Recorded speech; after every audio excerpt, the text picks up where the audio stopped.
News one north ইষ্টৰ আজিৰ এই প্ৰতিবেদনলৈ আপোনাক স্বাগতম। আপুনি চাই আছে দেশৰ এটা নিৰ্ভীক অগ্ৰণী চেনেল নিউজ ওৱান।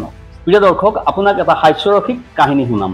বিজেপিৰ হাস্যৰসিক সাধু কথা। সৰুতে পঢ়া বাঘৌ বুলি বদমাছ ল'ৰাটোৱে যে হাবিত গৈ মিছাকৈ চিঞৰি চুবুৰীয়া মানুহক এনেই দৌৰাই বন্য তৃপ্তি পাইছিল, ঠিক সেই সাধুটোৰ দৰে আমাৰ এই কাহিনীটো আপুনি মাথো ক্ৰনলজি হিচাপে ধৰি লওক। আপুনি ভালদৰে লক্ষ্য কৰি যাওক, গাদী হেৰুৱাৰ ভয়ত কেনেকুৱা অৱস্থা হৈছে বিজেপিৰ। কি যে নকৰিছে বিজেপিয়ে। বিহাৰত ৰাহুল গান্ধীৰ জয় জয়কাৰ পৰিৱেশ দেখি পেটত হাত ভৰি লুকাইছে বিজেপি। ভয় নাখাবই বা কিয়? বিৰোধীৰ সকলো বাঘা নেতা কংগ্ৰেছ নেতা ৰাহুল গান্ধীৰ সৈতে একগোট হৈছে। ভোট চুৰ গাদী চুৰৰ শ্লোগানেৰে আকাশ বতাহ কঁপাই তুলিছে। ৰাহুল গান্ধীয়ে অপেনলি ডিক্লেয়াৰ কৰিছে নিৰ্বাচন আয়ুক্তক জেলত ভৰাব, ভোট চুৰক জেলত ভৰাব।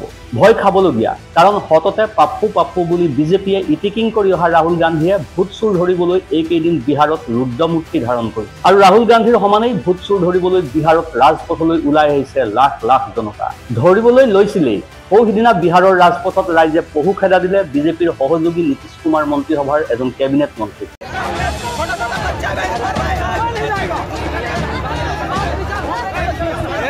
মন্ত্ৰীক ৰাস্তাই দৌৰালে ক্ষোভিত জনতাই। শুনক বিহাৰত বিজেপিয়ে আৰম্ভ কৰা মুখৰোচক কাণ্ড কাৰখানা। এয়া বিজেপিৰ এক ক্ৰনলজি বুলি আপুনি ধৰি লওক। কেন্দ্ৰীয় চৰকাৰে ঘোষণা কৰিছে যে 3টা উগ্ৰপন্থী নেপাল হৈ ভাৰতত প্ৰৱেশ কৰিছে আৰু এই উগ্ৰপন্থী কেইটাই ভাৰতত ব্যাপক কুটাঘাত সংঘটিত কৰাৰ পৰিকল্পনা লৈছে। এই ঘোষণা কৰি কেন্দ্ৰীয় চৰকাৰে বিহাৰত ৰাহুল গান্ধীক খোলা জীপত উঠি জনসমাৱেশলৈ নাযাবলৈ নিৰ্দেশ দিছে। এতিয়া ৰাহুল গান্ধীক বন্ধ গাড়ীতহে যাত্ৰা কৰাৰ পৰামৰ্শ দিছে কেন্দ্ৰীয় চৰকাৰে। যোৱাকালি বিহাৰত ৰাহুল গান্ধীৰ যাত্ৰাপথত 10টা স্থানত 10খন জনসভাৰ আয়োজন কৰা হৈছিল। উগ্ৰপন্থীৰ আশংকা দেখুৱাই চৰকাৰে সেই 10খন জনসভা অনুষ্ঠিত কৰাৰো অনুমতি নিদিলে।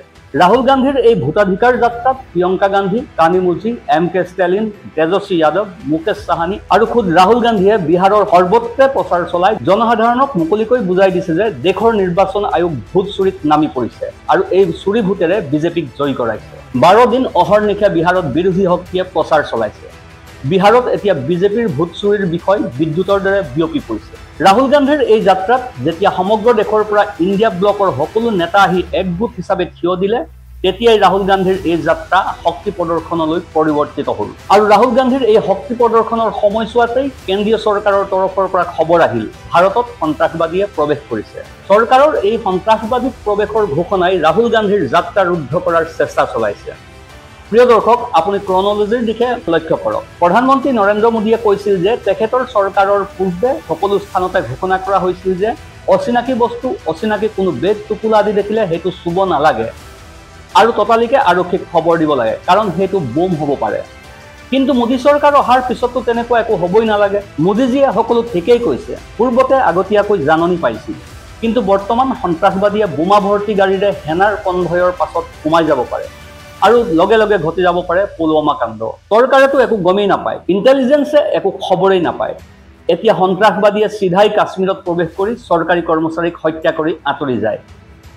এতিয়া সন্ত্ৰাসবাদীয়ে চিধাই পেহেলগাম কাণ্ড ঘটাই নিৰ্বিঘ্নে আঁতৰি যাব পাৰে। চৰকাৰৰ হাতত ইণ্টেলিজেন্সৰ একো খবৰেই নাথাকে, কাৰণ মোদী চৰকাৰত এতিয়া এলাৰ্ট ছিষ্টেম খতম। সন্ত্ৰাসবাদীয়ে নিৰ্বিঘ্নে সংঘটিত কৰিব পাৰে যিকোনো সন্ত্ৰাস।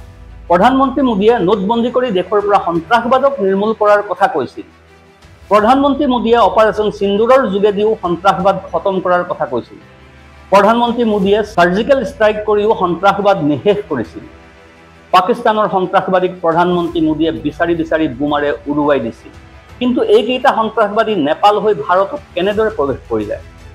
সন্ত্ৰাসবাদীকেইটা নেপাল হৈ প্ৰৱেশ কৰিছে, সন্ত্ৰাসবাদীকেইটা জইচ-ই মহম্মদ সংগঠনৰ। সেইবাবে বিহাৰত হাই এলাৰ্ট জাৰি কৰা হৈছে। ৰাহুল গান্ধীৰ ভোটাধিকাৰ যাত্ৰাই বিহাৰৰ সৰ্বত্ৰে সাংঘাতিক প্ৰভাৱ বিস্তাৰ কৰাৰ সময়তে জইচ-ই মহম্মদৰ সন্ত্ৰাসবাদী নেপাল হৈ বিহাৰত প্ৰৱেশ কৰাটো আশ্চৰ্যজনক। আৰু এই সন্ত্ৰাসবাদী প্ৰৱেশৰ ইছ্যুৰ গইনা লৈ চৰকাৰে ৰাহুল গান্ধীৰ জনসমাৱেশ বন্ধ কৰি দিছে। অপেন জীপত উঠি জনসাধাৰণৰ মাজত সোমাই পৰা ৰাহুল গান্ধীক বন্ধ গাড়ীত ঘূৰিবলৈ চৰকাৰে নিৰ্দেশ দিছে। মানে কেতবোৰ নিৰ্দেশ প্ৰেৰণেৰে চৰকাৰে ৰাহুল গান্ধীক খোলা জীপৰ পৰা নমাই একেবাৰে বন্ধ জীপৰ ভিতৰত বহুৱাই দিলে। যেতিয়া আমাৰ প্ৰধানমন্ত্ৰী ডাঙৰীয়াই সন্ত্ৰাসবাদীৰ ক্ষেত্ৰত ৰঙা চকু দেখুৱাই আহিছে, তেনে সময়ত বিনা বাধাৰে সন্ত্ৰাসবাদী ভাৰতত প্ৰৱেশ কৰিল কেনেকৈ? প্ৰৱেশ যদি কৰিছিলেই, তেন্তে এইবাৰ বিহাৰৰ গাতে লাগি থকা নেপাল হৈ কিয় ভাৰতত সোমোৱাৰ পথ বাছি ল'লে?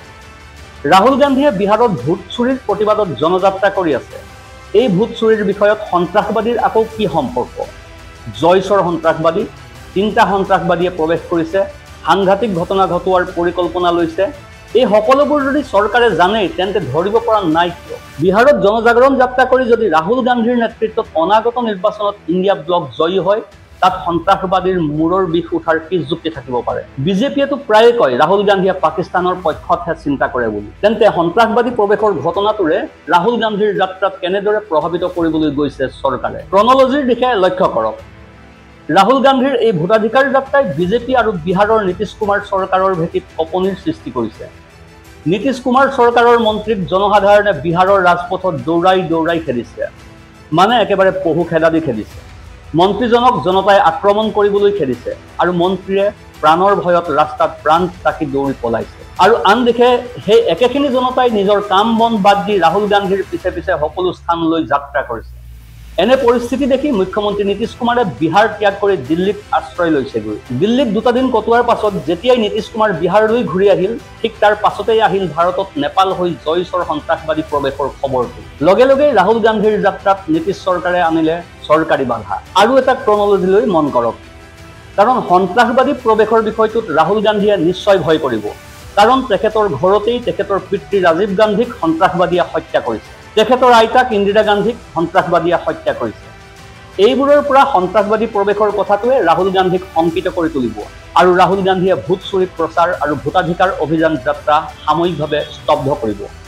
বিহাৰত ৰাহুল গান্ধীৰ এই যাত্ৰাৰ জনসমাগমে বিজেপি তথা NDAৰ আশা চুৰমাৰ কৰি পেলাইছে। প্ৰিয় দৰ্শক, ৰাহুল গান্ধীৰ এই যাত্ৰা আগন্তুক 2-3 দিনৰ বাবে বিশেষভাৱে গুৰুত্বপূৰ্ণ। আগন্তুক 2-3 দিনত সমগ্ৰ ভাৰতৰ পৰা ইণ্ডিয়া ব্লকৰ নেতা কৰ্মী আহি বিহাৰত উপস্থিত হ'ব। সন্ত্ৰাসবাদক অপাৰেশ্যন সিন্দুৰৰ যোগেদি নিশেষ কৰিলো বুলি কোৱা চৰকাৰখনে অপাৰেশ্যন সিন্দুৰৰ ঠিক 2 মাহৰ পিছতেই পুনৰ পাকিস্তানী সন্ত্ৰাসবাদী ভাৰতত প্ৰৱেশ কৰিছে বুলি কোৱা কথাটোৱে বিহাৰৰ সৰ্বত্ৰে হাস্যৰসৰ সৃষ্টি কৰিছে। এয়া চৰকাৰী হাস্যৰস। Bureau report, news 1 North east.